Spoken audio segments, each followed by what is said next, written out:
تو یہ دعا پڑھتے تھے کہ اللہم لا تقتلنا بسعتک. یہ دعا فرماتے تھے کہ اللہ ہمیں اپنے کڑک سے ہلاک نہ فرمائیے اور نہ ہمیں اپنے عذاب سے ہلاک فرمائیے اور ہمیں اس سے پہلے عافیت عطا فرمائیے. اللہ. بادلوں کا جمع ہونا، گھٹا کا آنا، ہواؤں کا چلنا، بادل کا گرجنا، بجلی کا کڑکنا، یہ سب واقعات دنیا میں ہوتے رہتے ہیں. لیکن جن حضرات کو اللہ تبارک و تعالی اپنا ذکر و فکر عطا فرماتے ہیں وہ ان میں سے ہر واقعے سے کچھ نہ کچھ سبق حاصل فرماتے ہیں اور کچھ نہ کچھ اس سے فائدہ اٹھاتے ہیں. حدیث میں آتا ہے کہ جب کبھی ہوائیں تیز چلتی یا بادل کڑکتا تو اس وقت نبی کریم صلی اللہ علیہ وسلم کے چہرہ مبارک خوف سے متغیر ہو جاتا تھا. چہرے پر خوف کے آثار نمایاں ہوتے تھے اور حدیث میں آتا ہے کہ اس خوف کے عالم میں کبھی آپ اندر تشریف لے جاتے ہیں، کبھی باہر تشریف لاتے ہیں اور فرماتے ہیں کہ یہ ہوا اور یہ بجلی کا کڑکنا اور بادل کا گرجنا یہی چیزیں ہیں جن کے ذریعے پچھلی بہت سی امتوں کو ہلاک کیا گیا. ہوا جب تیز چلتی تو فرماتے کہ قوم عاد کو اسی ہوا کے عذاب سے ہلاک کیا گیا تھا. اور میں نے اپنے والد ماجد صلی اللہ تعالیٰ سے سنا کہ حضرت فاروق اعظم رضی اللہ تعالیٰ عنہ کے زمانے میں ایک بوڑھی عورت بچ گئی تھی، اس قوم عاد کے میں سے تھی اور کسی طرح پتہ نہیں کس طرح بچ کر زندہ رہی کافی عرصے. بوڑھی عورت تھی تو وہ ہمیشہ جب بھی حضرت فاروق اعظم رضی اللہ عنہ دیکھتے کہ وہ ہمیشہ یہ دعا کرتے تھے کہ اللہ مجھے ہوا کے عذاب سے بچائیے، ہوا کے عذاب سے بچائیے. تو حضرت فاروق اعظم رضی اللہ تعالیٰ عنہ نے ایک مرتبہ ان سے پوچھا، اس خاتون سے پوچھا کہ تم ہر وقت ہوا سے ڈرتی رہتی ہو، ہوا کے عذاب سے پناہ مانگتی رہتی ہو، تو کیا وجہ ہے کہ اتنا زیادہ ڈرتی ہو ہوا سے؟ تو کہنے لگی بیٹا ہوا کے عذاب سے اللہ بچائے، ہوا کا عذاب بڑا خطرہ، اس دنیا میں اس سے بڑا عذاب کوئی نہیں. فاروق اعظم نے پوچھا کہ تمہیں کچھ یاد ہے وہ کیا کس طرح عذاب آیا تھا، کیا ہوا تھا؟ کہا کہ بس مجھے اتنا سمجھ لو، میں اور تو کچھ بتا نہیں سکتی کہ اس ہوا کے عذاب میں کیا زبردست مصیبت پنہا تھی، لیکن اتنی بات سمجھ لو کہ میں بچوں، عورتوں اور کتوں اور جانوروں کے رونے اور چیخنے کی آوازیں بادلوں میں سنتی تھی. یعنی ہوا نے ان کو اڑا کر لے گئی بادلوں تک اور وہاں ان کے رونے اور چیخنے اور چلانے کی آوازیں آ رہی تھیں. اس طرح اللہ تبارک و تعالیٰ نے اس بستی کو ہلاک فرمایا. تو نبی کریم صلی اللہ علیہ وسلم جب ہوائیں تیز چلتی تھیں تو حضرت صلی اللہ علیہ وسلم کا چہرہ مبارک متغیر ہو جاتا، گھبراہٹ کے آثار جاری ہوتے اور فرماتے کہ پتہ نہیں کہیں ایسا نہ ہو کہ اللہ تبارک و تعالیٰ نے ہماری بدعمالیوں کی وجہ سے یہ عذاب بھیجا ہو. یہ کہتے تو یہ ساری جو دنیا کے اندر روز واقعات پیش آتے ہیں، لیکن نبی کریم صلی اللہ علیہ وسلم اس سے یاد کرتے تھے اس عذاب کو جو بعض اقوام کے اوپر بھیجا گیا اور اس سے سبق حاصل کرتے تھے کہ اللہ تعالیٰ نے ہمیں اس سے محفوظ رکھا ہے تو اللہ تعالیٰ کا شکر ادا کریں، اس سے اطاعت میں زندگی گزاریں. چنانچہ جب کڑکنے کی آواز سنتے تو یہ دعا فرماتے اللہم لا تقتلنا بسعتک ولا تہلکنا بعذابک. اے اللہ اپنے کڑکے سے ہمیں قتل نہ فرمائیے اور ہمیں اپنے عذاب سے ہلاک نہ فرمائیے اور ہمیں اس سے پہلے عافیت عطا فرمائیے. اور صحابہ کرام کو بھی یہ تلقین فرماتے ہیں. چنانچہ اگلی حدیث میں آیا ہے کہ ابن عباس رضی اللہ تعالیٰ عنہما کان اذا سمع صوت الرعد قال سبحان الذي سبحت له. حضرت ابن عباس رضی اللہ تعالیٰ عنہ کا معمول یہ تھا، جو حضور اقدس صلی اللہ علیہ وسلم کے چچزاد بھائی بھی ہیں اور جلیل القدر صاحب بھی ہیں، امام المفسرین ہیں. نبی کریم صلی اللہ علیہ وسلم نے ان کو دعائیں دی ہیں کہ اللہ تعالیٰ ان کو علم اور فہم عطا فرمائے. تو وہ جب کبھی بادل کے گرجنے کی آواز سنتے تو یہ کلمہ فرمایا کرتے سبحان الذی سبحت لہ، پاک ہے وہ ذات جس کی تسبیح میں یہ بادل گرج رہا ہے۔ اشارہ کیا قرآن کریم کی آیت کی طرف۔ قرآن کریم میں فرمایا یسبح الرعد بحمدہ والملائکۃ من خیفتہ، کہ یہ بادل جو گرجتا ہے یہ در حقیقت اللہ جل جلالہ کی تسبیح کرتا ہے، اللہ تعالیٰ کی تسبیح کرتا ہے، اللہ تعالیٰ کی پاکی بیان کرتا ہے۔ تو فرماتے ہیں سبحان الذی سبحت لہ، پاک ہے وہ ذات جس کی تسبیح یہ گرج بادل، تسبیح میں یہ بادل گرج رہے ہیں، حقیقت میں یہ اللہ کی تسبیح کر رہے ہیں۔ اور یہ فرماتے کہ یہ جو آواز آتی ہے بادل کے گرجنے کے وقت، یہ در حقیقت ایک فرشتہ ہے جو بارش کو ہنکا کر لے جانے کے لیے اس طرح آواز نکالتا ہے جیسے کوئی چرواہا بکریوں کو چرانے کے لیے آواز نکالتا، بکریوں کو لے جانے کے لیے آواز نکالتا ہے۔ تو قرآن نے تو یہ فرمایا کہ یسبح الرعد بحمدہ، کہ یہ بادل جو گرجتے ہیں یہ باری تعالیٰ کی تسبیح کرتے ہیں، اس کی حمد کرتے ہیں۔ اور مراد در حقیقت یہ ہے کہ جو کچھ ہو رہا ہے سب اللہ جل جلالہ کی مشیت سے ہو رہا ہے، اور یہ فرشتے ہیں جو مقرر ہیں مختلف کاموں کے اوپر، وہ اللہ تبارک و تعالیٰ کی تسبیح کرتے ہیں، اللہ تعالیٰ کی حمد بیان کرتے ہیں۔ تو اس کائنات کی کوئی چیز ایسی نہیں جو اللہ کی تسبیح نہ کرتی ہو۔ قرآن کریم نے فرمایا ان من شیء الا یسبح بحمدہ ولکن لا تفقہون تسبیحہ، کائنات کی کوئی چیز ایسی نہیں ہے جو اللہ کی تسبیح نہ کرتی ہو، اللہ کی حمد بیان نہ کرتی ہو، لیکن تم ان کے تسبیح کو سمجھتے نہیں۔ تم سمجھتے ہو کہ ایسے ہی یہ بے جان چیزیں ہیں، حقیقت میں سب میں اتنا شعور ہے کہ ان کا خالق اور مالک کوئی ہے، اور وہ خالق و مالک کے آگے سربت سجود ہیں، اس کی تسبیح اور حمد بیان کرتے ہیں۔ اللہ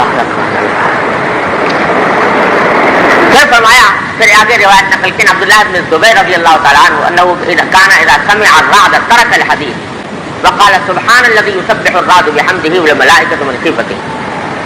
حضرت عبداللہ بن زبیر رضی اللہ تعالیٰ عنہ دوسرے صحابی ہیں، ان کا معمول نقل کیا ہے کہ جب بادل گرجتے اس کی آواز وہ سنتے تو بات کرنا بند کر دیتے، خاموش ہو جاتے، جو کوئی بات کر رہے ہوتے تو گرجنے کے وقت رک جاتے، اور یہ آیت پڑھتے سبحان الذی، یہ پڑھتے سبحان الذی یسبح الرعد بحمدہ، پاک ہے وہ ذات جس کی حمد کے ساتھ یہ بادل گرج رہے ہیں، والملائکۃ من خیفتہ، اور جس کے خوف سے ملائکہ جو ہیں یہ لرزہ براندان ہیں۔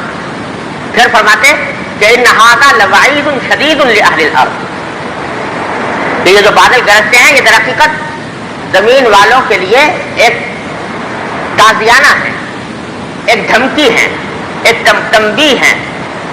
یعنی تنبیہ اس بات کی ہے کہ اس وقت بادل معمولی طور پر گرج رہے ہیں، لیکن یہی آگے بڑھ جائیں تو اللہ بچائے اتنا بڑا عذاب کھڑا ہو جائے کہ انسان اس کا مقصد تاکہ سہار نہ کر سکے۔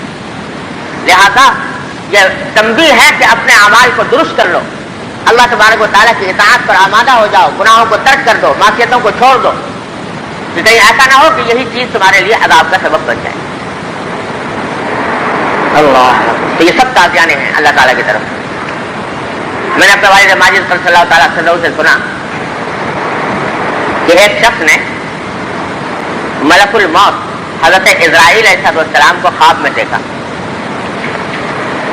حضرت اسرائیل علیہ السلام سے ملاقات ہو گئی۔ وہ فرشتے جو انسانوں کی روح قبض کرنے پر مقرر ہیں ان سے ملاقات ہو گئی۔ تو ملاقات پر انہوں نے کہا حضرت اسرائیل علیہ السلام سے کہ حضرت آپ کی عجیب مخلوق ہے کہ اچانک لوگوں کی روح قبض کرنے کے لیے پہنچ جاتے ہیں، نہ کوئی پہلے سے نوٹس دیتے ہیں، نہ کوئی اطلاع دیتے ہیں، بس اچانک جب واقع ہوا، جب حکم ہوا بس فوراً پہنچ گیا، جا کر روح قبض کر لی۔ ورنہ دنیا کا قاعدہ یہ ہے کہ جب کسی کو کوئی سزا دینی ہوتی ہے یا کسی کو کوئی تکلیف پہنچنی ہوتی ہے تو اس کو پہلے سے کچھ نوٹس دیا جاتا ہے، کوئی اطلاع دی جاتی ہے، آپ بغیر نوٹس کے پہنچ جاتے ہیں۔ تو یہ کیا وجہ ہے؟ تو اسرائیل علیہ السلام نے جواب میں فرمایا کہ ارے نادان، میں تو اتنے نوٹس بھیجتا ہوں اتنے نوٹس بھیجتا ہوں کہ دنیا میں کوئی اتنے نوٹس نہیں بھیجتا. آنے سے پہلے اتنے نوٹس بھیجتا ہوں. جب تمہیں بخار آتا ہے وہ میرا نوٹس ہوتا ہے. جب تمہیں کوئی بیماری لائق ہوتی ہے وہ میرا نوٹس ہوتا ہے کہ تیار ہو جاؤ آنے والا ہوں. اور جب کوئی تمہارے ساتھ صدمہ پیش آتا ہے تو وہ میرا نوٹس ہوتا ہے. اور جب تمہارے سفید بال آتے ہیں وہ میرا نوٹس ہوتا ہے کہ میں اب آنے والا ہوں. جب تمہارے ہاتھ پوتا پیدا ہوتا ہے وہ میرا نوٹس ہوتا ہے کہ تیار ہو جاؤ میں آنے والا ہوں. اور جب بادل گرجتے ہیں تو میرا نوٹس ہوتا ہے. تو میں تو اتنے نوٹس بھیجتا ہوں کہ دنیا میں کوئی اور نہیں بھیجتا. لیکن یہ میں کیا کروں کہ میرے نوٹسوں کا کوئی نوٹس نہیں لیتا, کوئی اس کی طرف دھیان نہیں کرتا, ورنہ میرے نوٹس تو اتنے زیادہ ہیں. تو ہر وقت میری طرف سے تنبیہات آتی رہتی ہے. تو حقیقت یہ ہے کہ سارے واقعات جو پیش آ رہے ہیں, غیر معمولی واقعات جو پیش آتے ہیں, وہ سب نوٹس ہیں اللہ تبارک و تعالیٰ کی طرف سے کہ پتہ نہیں کب بلاوا آ جائے اور کب یہ زندگی ختم ہو جائے. اس سے پہلے پہلے اپنے حالات کی اصلاح کر لو, اپنے آپ کو سنوار لو. تو جن کو اللہ تبارک و تعالیٰ نظر عطا فرماتے ہیں وہ ان واقعات سے یہ سبق لیتے ہیں. اور یہ بادل کا گرجنا اور ہوا کا تیز چلنا, اس کو بھی نوٹس قرار دیتے ہیں اللہ جل جلالہ کی طرف سے, اللہ کی طرف سے, فرشتوں کی طرف سے. تو فرمایا کہ یہ تمام اہل ارض کے لیے, تمام دنیا والوں کے لیے شدید وعید ہے. وہ یہ سب دھمکی ہے کہ ٹھیک ہو جاؤ ورنہ کہیں یہ چیز عذاب میں تبدیل نہ ہو جائے. اللہ تعالیٰ ہم سب کو محفوظ رکھے. آگے حدیث روایت کی ہے عن معاذ رضی اللہ تعالی عنہ قال مر النبی صلی اللہ علیہ وسلم على رجل يقول اللهم انی اسألك تمام النعمة. قال هل تدری ما تمام النعمة؟ قال تمام النعمة دخول الجنة والفوز من النار. ثم مر على رجل يقول اللهم انی اسألك الصبر. قال قد سألت ربك البلاء فسأله العافية. ومر على رجل يقول يا ذا الجلال والإكرام. قال سأل. اللہ. اس حدیث میں حضور نبی کریم صلی اللہ علیہ وسلم نے دعا مانگنے کا ڈھنگ اور سلیقہ تلقین فرمایا. دعا یہ مانگ رہا, دعا تو بڑی سی مانگ رہا تھا کہ اللہ میں آپ سے سوال کرتا ہوں, آپ سے مانگتا ہوں کہ مجھ پر اپنی نعمتیں مکمل فرما دیجیے. میں آپ کے سے دعا مانگتا ہوں نعمتوں سے مکمل کرنے کی, جتنی بھی نعمتیں ہیں وہ مکمل مجھے عطا فرما دیجیے. تو نبی کریم صلی اللہ علیہ وسلم جب پاس سے گزرے تو آپ نے اس شخص سے پوچھا کہ جانتے بھی ہو جو دعا مانگ رہے ہو کہ نعمتیں مکمل فرما دیجیے, تو تمام النعمہ اور مکمل نعمت کا کیا مطلب ہے, کس چیز کو کہتے ہیں تمام النعمہ؟ اب وہ صاحب جو دعا مانگ رہے تھے وہ خاموش سے ہو گئے, کوئی جواب نہ دے پائے. تو خود جواب دیا سرکار دو عالم, فرمایا تمام النعمہ, یہ نعمت کی تکمیل اور نعمت کا پورا ہونا یہ ہے کہ انسان جنت میں داخل ہو جائے اور جہنم سے بچ جائے. یہ ہے تمام النعمت.